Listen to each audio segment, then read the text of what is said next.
Dr. Duncan Robertson is from Loughborough University School of Business and Economics. Duncan, hi. Morning, Ben. We've been doing this for 11 months now. I know, it's amazing, isn't it? Almost a year. It's astonishing is what it is.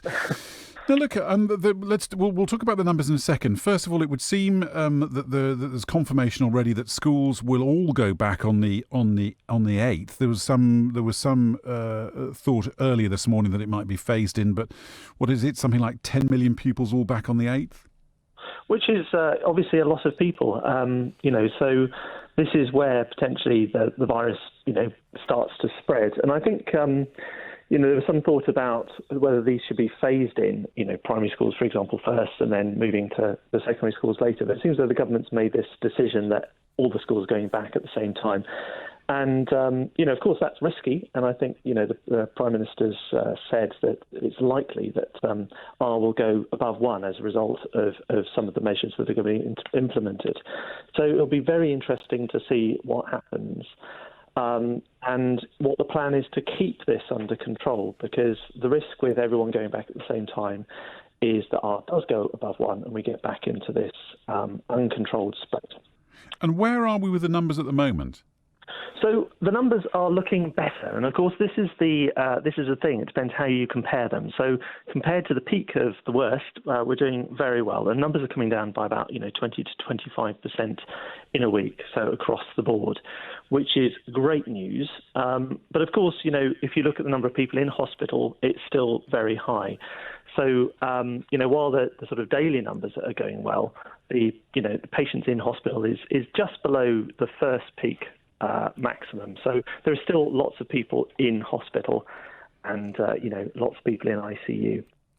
How does the sort of balancing act work then? So, if as it looks like it's been confirmed that schools will go back on the 8th, it's a bit like a weighing scale, isn't it? At what point does the sort of weight of the vaccine start to outweigh the pandemic itself spreading?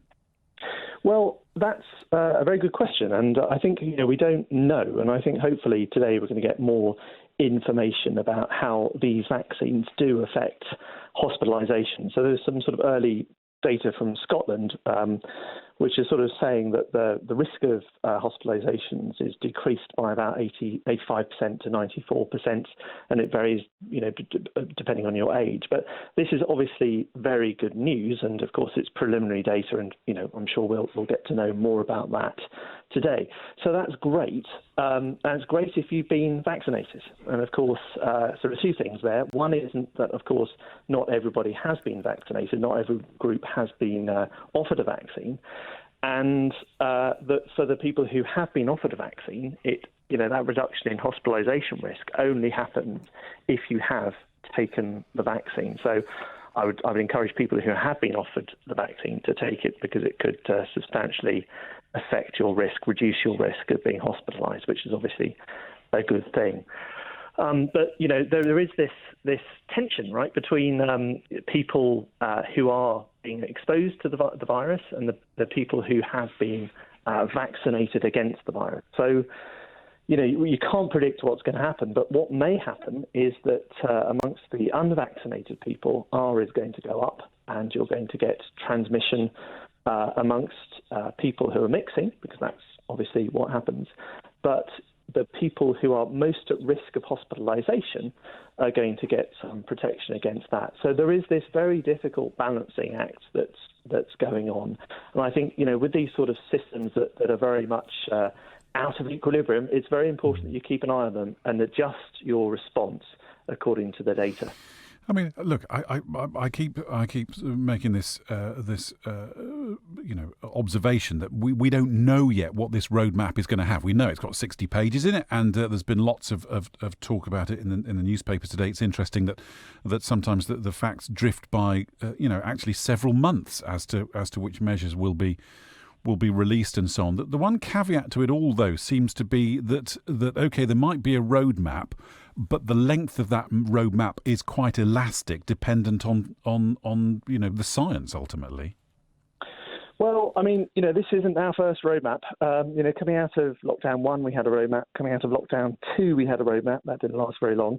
And the point is, we need to make sure this is the roadmap that doesn't get sort of lost amongst dead ends. So, what we do know is what's been announced on the government's website are these criteria or tests. The vaccine deployment program continues successfully. Evidence shows vaccines reduce hospitalizations, which it seems is the case certainly for the variants that we have in circulation at the moment. Infection rates don't risk a surge in hospitalizations, which would put unsustainable pressure on the NHS. And some would say the NHS is under quite a lot of pressure at the moment. And the fourth one is that the risks don't change by new variants of concern. And of course, all of these things are predicated on the risks that we have at the moment. And if new variants do emerge, then of course we may have a relatively high level of circulation, and that may mean it's more difficult to get that genie back into the box. But I think, we've been told that that this roadmap is cautious and it's sort of driven by data.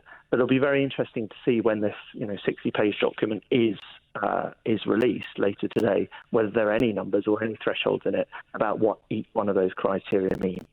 Well, we do know one thing for sure, and that's that it's going to be your bedtime reading for tonight, and we'll catch up again really soon once you've digested it all. Exactly, that's right. I will have a good read and compare and contrast with the last versions. Duncan, thanks ever so much. Thank you.